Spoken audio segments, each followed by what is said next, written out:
So now let's move over to Iran, because this is piece number 2. And what we have in Iran is a citizen uprising against an oppressive Islamic fundamentalist regime. One that, once again, no question in my mind, is US led.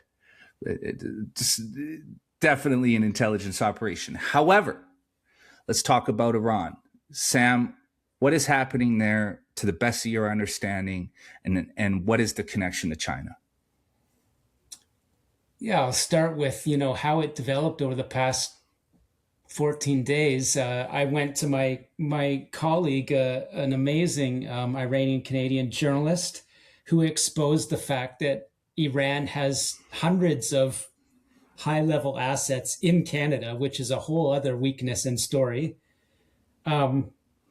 I had worked with her, a little bit, with my expertise, and she did amazing work on that. And she has deep connections, of course, to Iran, and reports how, the regime's failing on economics in conjunction, connection with just their absolutely brutal repression.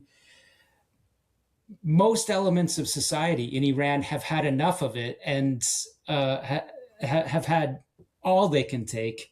And so, about 2 weeks ago, they started to have these revolts in sort of merchant communities, because they can't make money when the exchange rate is flying around, or, deflation is going off the charts. And so these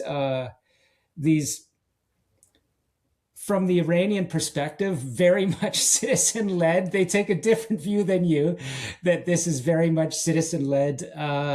They start to, snowball, and these people take to the streets. On Friday, when I did my report, we both agreed with my colleague, Nagar, that it was a tipping point. It was going to go one way or the other. And she said that this weekend, it looks like this will tip from revolt into revolution. And that's what happened. So to your point, how involved are the CIA and Mossad? I think, they're there. They're trying to, of course, they're trying to stay as covert as possible. Yeah. I don't think they're leading any of the charges at all to this point. But, depending on how fast you break this podcast and get it online, it's Monday night, and it looks like President Trump is about to, I would say, approve kinetic and surgical strikes of some other great U.S. war technology that will amaze people, potentially even at the Ayatollah himself. So this is a real revolution. And at the end of the day, you're right. If Iran falls, we don't know what kind of chaos or what form of government could take place. We can be sure that it's not going to be U.S. boots on the ground, because that ain't flying anymore. But Iran being, along with Russia, a key ally in that, what we talked about, as the authoritarians they see an opportunity they haven't seen in 100 years to upset the U.S. Western-led order, and Iran absolutely key to that. So they fall. That's another huge blow to Xi Jinping's plan to take Taiwan, and then Japan, and then the dominoes. So that you're exactly right. Iran is a major piece of that puzzle. So I don't know the number offhand, but I believe that Iran is responsible for roughly 10 to 15% of China's oil. Even higher, I think. Yes, it is an absurd amount. Yeah. So once again, look, I see in this situation, I'm in a weird place, right? Because is it right for the United States, even if, let's say that this is completely a citizen-led revolution, dark money and intelligence are not involved whatsoever, the United States still is very vocally supportive of this uprising, right? I mean, they're getting their planes ready in Qatar right now. for airstrikes, right? Like they are about, whether or not they're involved in this, they are about to assist in a revolution. And see, previously, again, going back in time, I would have been against this because I am against regime change wars. I know what revolution means. I know the power vacuum that's created. It never ends well. And if you want modern day proof of that, just look at Syria. Right. I mean, you have a Christian genocide that's happening there right now that has gone largely unreported because nobody cares. But in this circumstance, you have a group of people, not a group, a population that has been oppressed for almost 50 years, that are on the verge of achieving freedom. The same goes for Venezuela. I mean, Hugo Chavez was more of a cartoon character than he was more of a Mussolini than a Hitler, for the people who understand history. He was more of a cartoon character than an evil dictator, but he was still oppressive. So you have these people who have lived under these oppressive regimes for decades that are about to achieve freedom. And it's hard not to be in support of that, even though you know that what's happening is kind of, is it legal? Maybe, maybe not. But again, the overarching theme here also is that the American empire is finally striking against this evil, dark communist empire that has spent the last, almost 80 years slowly encroaching itself on the world. Now you look at Canada, Australia, the EU, you look at digital ID, censorship laws. This is literally the Chinese system being grafted onto different parts of the world. You can literally see which Western nations are in bed with China because they are all introducing the same laws at the same time. Well, I mean, you know more than me, and you've got stronger thoughts than I do. Sorry, Sam. No, I mean, rabbit hole alert. No, on that point, I start to think it's fair to say that if Keir Starmer is talking about banning X, and he seems to be getting support from the Australian, not leftist, but left-leaning leader, and maybe or maybe not from Carney. Yeah, these are all the type of people that are leaning, that have a pretty strong influence from socialists, maybe Marxists within their own caucuses. And you and I think now are very much on the same page that the Chinese Communist Party has been a big part of that. And yeah, the people that are weak on China are the ones that are leaning into these censorship kind of movements. So yeah, I do agree. And when I look at the events of the US government now they've taken the gloves off, right? The knuckles are out. They're starting to flex their muscles. People are getting worried and saying they could be a danger. I don't know. That's not my belief, but I understand why people are starting to feel that way, right? But if Xi Jinping did not publicly pledge over and over again that he will be ready to take Taiwan by 2027, I don't think any of this from the United States happens. We're still living in, the kumbaya, rules-based international order, the peace dividend, and the globalization era, unless Xi and Putin say, no, we're not satisfied with that. We want to run the show. That's my own belief. Well, see, and look, I'm not saying that Xi Jinping is sitting in the bat cave and he picks up the bat phone and he calls Keir Starmer and he's like, shut down X. And then he calls Carney and he's like, you do it too. Right? Like, that's not how this works. What I believe is that they've gained a disproportionate amount of influence in globalist NGOs like the United Nations, like the World Health Organization, like the famed World Economic Forum.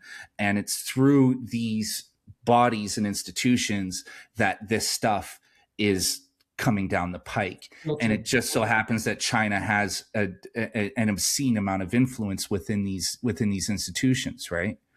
Yeah, and it seems I'm getting more and more insight that Cuba operationally is a big part of that in the Western Hemisphere in terms of these leftist groups and NGOs and the people that are out for a different riot cause on a different weekend, but it's a push button operation. And Cuba, with China being the bigger brother, I think is very much involved in that. And Sam, at a later date, I want to dive into this Cuba thing with you because that is super fascinating. And I read that op-ed on the Bureau earlier this week, and it's mind blowing. And I'm going to drag you back into the darkness for that one because I think that one. But okay, Code Pink, Tides Foundation. You have all of these NGOs, these foundations, quote unquote, that are very much connected to China. That it just came out today that the No Kings protests that we saw all across Canada and the United States were funded to the tune of $300 million. And who was involved in the funding? The Rockefeller Institute, George Soros and his Open Society Foundation, Warren Buffett. It's the same group over and over and over again. Jason, I'll jump on that because I know when people, even myself 5 years ago, when I heard people say George Soros, this or that, I'd start to roll my eyes. Me too. Look, I'm going to tell people, listeners, I've been in on private, they call them Chatham House Rules talks, where people from the U.S. intelligence community will invite me because of my book or whatever. I've broken some ground on the China file. And so I can be a witness to their private conversations and their view of subversive groups in the United States. And George Soros's name comes up again and again. And these are not, I think probably if I had to guess, some of them are more Republican, but there's absolutely I can see in the crowd, there's progressive, there's Democrats. Some people say, sorry, I'm going to have to opt out. I worked for a Soros. I'm leaving the chat group. These are current conversations. So again, if the Trump administration does a racketeering case and names George Soros, people are going to be like, oh, Trump, it's all fake. But no, this is the U.S. intelligence community there's enough people in there that point to those same people. That's all I wanted to share because like I said, 5 years ago, I'd hear the name Soros and I think this is a conspiracy theory, but there's people that carry badges that are investigating this and believe this.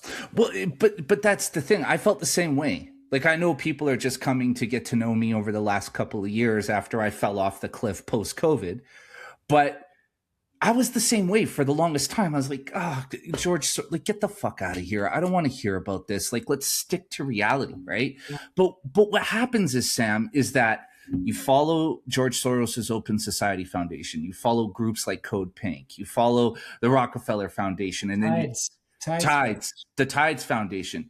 And then you turn over a rock and it's China.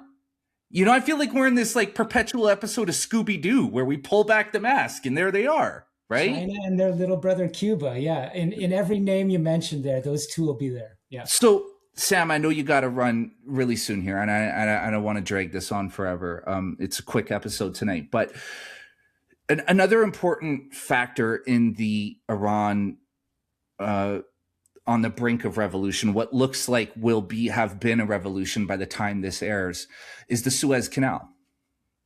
That's another important aspect to this, another trade route, right? So you see how these pieces are moving, right? Like the American empire is cutting off resources to China, locking down trade routes. They're shutting the whole thing down. And that's what I want to get through to people here today. And the reason I was so desperate to talk to you is because this story is bigger than what is being or what is being represented on social media or in legacy media. What this is the Americans jumping on an opportunity with a wild card outside of the box president who doesn't care about flexing muscle and finally taking China out of the picture. That's what this is, at least as it appears to me. That I agree. And, there's people like this Greek minister, I forget his name, Yanis, whatever. I saw his post on X. The type of people. Glenn Greenwald probably has the same view. The narrative is the United States has overturned the rules-based international order and taken us to 1940. And I'm like, well, the first part is right. That order is turned over. We're back to 1940. But please, people, exhibit A. People can look it up, put it in the show notes. The Xi Putin video, it's just beautiful. You can watch them. Putin is saying goodbye after a nice meal, and he says, "We've seen an opportunity that we haven't seen in 100 years." Yeah. I don't need to complicate it further than that. They're the ones that are driving that, and the U.S. government with a leader that is crazy enough to really hit hard is responding to that. That's my belief. Well, and the thing is too is okay, yeah, the United States is doing its blunt force trauma, the thing that it's done forever, but we've been subjected to, I mean, just look at Canada. You wrote a whole book on it. You keep updating the book because new shit happens all the time. And you keep creating new versions and revised versions of your book, which I heard from a bird you might be working on another one, which I sincerely hope you are. But the point is that, yeah, the United States, let's say in their intelligence agencies, foment dissent in Iran, create a revolution and a citizen-led coup. Okay, maybe not such a good thing. TikTok. What are we going to say about that? Because we had Maoist style Marxism mainlined into our culture for the last 15 years. So what do we call that? And not just from the CBC. but you know what I'm saying, right? Actually, Sam, you brought up a really good point, because it came in through our legacy media institutions in a lot of circumstances. Like they infiltrated every corner of our culture to a point where we don't even know how to define what gender anymore. Like, we're so confused and backwards and upside down. You have people in the streets in Minneapolis arguing over whether or not illegal immigrants should be allowed to by the millions, not just like 3 people. We're talking 50 plus million people should be allowed to reside in your country. People, you don't even know who they are. Like, the point that I'm getting to is that we experienced a cultural revolution in Canada that is a mirror image of the cultural revolution that occurred under Chairman Mao. And nothing, there's no recourse. And if you ask me what the United States is doing in Latin America, in Iran, and soon to do in Greenland, and I believe will do in Canada right after, is justified, because we've been dealing with an out of control communist regime bent on global domination that has finally come to the end paces of the race, and the United States is jumping in action. That's the way I see it. And we don't have time in this evening episode to get into Mark Carney's trip to Beijing, but I think you'll be feeling rewarded to know that, I mean, the things we have talked about probably 3 to 5 times about how the Power Corporation of Montreal and Jean Chrétien paved the way for, liberal prime ministers, mostly, but conservatives too, to sell out Canada to China. That story has just renewed and gone into hyperdrive, and none other than Michael Kovrig, has been very active on X, pointing to the same exact thing about, Jean Chrétien being over in Beijing a week before Carney arrives. Mr. Kovrig went as far to say, Jean Chrétien has many business and political ties. He's a frequent flyer to China, in and out of politics. It looks like he may be setting the framework for Mark Carney to come behind. Jean Chrétien has many ties to the Power Corporation. Canadians should watch very closely for any deals struck in Beijing, and whether, human rights are trumped yet again for commercial interest. So we've talked about Power Corporation and how I have carefully said that they have a high level of influence over what is happening in Canada. And now it's right out in the open. Others, have hit the alarm button, and people can find that more widely reported now. I want to hit 2 more checkpoints before we're out of here, Sam, and then I'll let you go. Greenland. Now, I was reading this morning Germany, France, and other NATO nations are talking about mobilizing against the United States to protect Greenland, which good fucking luck with that. The United States is NATO. And if you keep pushing your luck, if they pull out of NATO, the United States is the glue that holds NATO together. Literally the money that keeps them functional.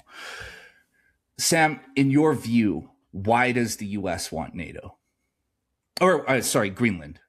I think it's the very same thing as President Trump and Marco Rubio saying, we will not let the Panama Canal stay in China's hands. Yeah. And as my source that I talked about earlier in this conversation said, China has something like 15 very strong supercharged port access points in the Western Hemisphere.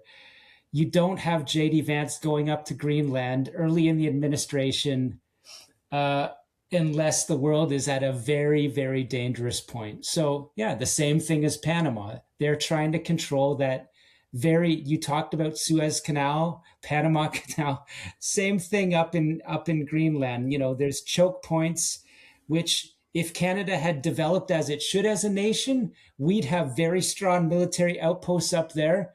We'd be a stronger partner that, could push back against the United States if we felt that they were going a bit far, because we have the military to have a say and be at the table, and we can take care of the North, but we can't, right? So Canadians that are all up in arms, I don't like President Trump or his administration threatening military operations against Greenland. And by the way, they won't do that. They won't have to. What I'm saying is it's about that, Arctic passage, which becomes more important, which becomes crucial in a war. It's about, to a large extent, I believe, critical minerals in Greenland. It's about what you pointed towards, denying that strategic passage and land, most importantly, to China and Russia, more than anything else. Strategy of denial. So what's going to happen? I mean, is Germany going to stand militarily against the U.S.? No. Is the U.S. going to go into Greenland militarily? No. A deal will be struck. And the way I like to put it is, politics is much like wrestling. There's kayfabe. There's like theater for the masses. And that's what's going on at the political level. Underneath, as some have noted, the U.S. government just approved a big arms sale, I believe, to Denmark. So it's like what happened in Europe. The U.S. has stopped saying, come on, Germany, you need to arm up again. And they said, okay, well, we're going to cut off funding a bit. Oh, we'll start it up again. You can have some more missiles. We'll cut it off. They're jolting the European states into military posture. Yeah. And so that, Europe hasn't done anything with Greenland. It's much like Canada. We haven't used the space that we're gifted with and built it up, in the way we should have security wise. And so the US government has seen that vacuum or that need, and it's filling it. Yes. Okay. So to summarize for people listening, you have Venezuela, Panama Canal, Venezuela being a major point of export for toxic drugs moving into the United States and Canada, also a supplier of oil, a critical resource for China. You have Iran, another supplier of oil, other resources to China, another strategic location for China because of the Suez Canal, another trade route. You have Greenland and the Arctic Passage that leads into... I have referenced this person a number of times on my podcast. I cannot say their name. I am desperately trying to get them to come on the show. They are an intelligence person in the United States. They listen to our conversations all the time. They told me that you are the most on the nose that they have come across. However, they say the one place where you're wrong is that it is infinitely worse than you know. So what this person said to me, they said two things that I'll never forget. They said, number one, if this war happens, it will be fought in the Canadian Arctic, unquestionably. And two, that when Justin Trudeau and his Liberal government allowed the PLA to train in the Canadian Arctic, that was the break point. That was the break point where the United States said, that's it, all bets are off, because they allowed the Chinese army, the Chinese military to train on the very terrain in which they will be fighting at some point in the future. And Sam, do you want to add to that? Do you want to say something there?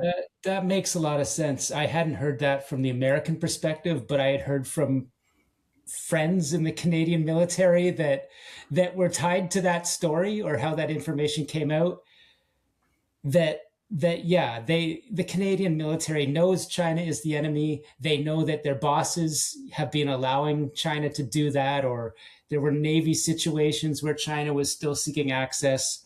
So yeah, the Canadian military knows the score, and it's a political thing. It's why, as you say, the Trudeau government allowed that to happen. And yeah, I could see that being the breaking point, one of many, but if that's the straw that broke the camel's back, it wouldn't surprise me. So final checkpoint, Sam, before I let you get out of here and go to bed. With Venezuela now in American hands, Iran about to experience a revolution, China's friends are slowly starting to disappear off of the map. We have a prime minister here in Canada who has spoken openly about increasing trade with China, about supplying more oil and gas to China, which again, with Venezuela and Iran out of the picture, I would imagine that Canada will become more of a shoulder to lean on for China. Okay. We're watching the American empire swing around the world, slowly decapitating the Chinese at every spot. However, there is one more place on the map that just so happens to be north of this empire, that is part of the same continent, that nothing has really transpired yet. So Sam, in closing, and maybe we'll dive deeper into this in our next conversation with Jean Chrétien and Mark Carney, how long do you think it is before that empire turns its attention back northward, and what do you think comes out of that? Yeah, I had really hoped that we wouldn't get to that point. As we've talked a number of times, I wanted to be fair to Mark Carney and say, if he's as smart as people say, he will realize that we're at that point where, as tough as Donald Trump is being, and as impossible to negotiate it as he may be, it's an even worse option to go over to Beijing and even try to use them as leverage in a deal. You know, that it's suicidal. And so I believe at this point, as I pointed towards, it's becoming more clear. It's not just me saying anymore that things like the Power Corporation of Montreal and their direct dealings with Jean Chrétien, and Jean Chrétien's continuing and lengthy dealings with senior Chinese Communist Party business entities. Mm-hmm. How can we get away from that? These are Canadian prime ministers in direct dealings, along with their industrialist family in Montreal, with Chinese Communist senior intelligence and business entities, right? It can't fly. And so Canada, meaning most of the citizens, are now being, I'm going to speak a little bit more strongly because we're there, we are being held hostage by a business elite. It's not just Eastern Canada.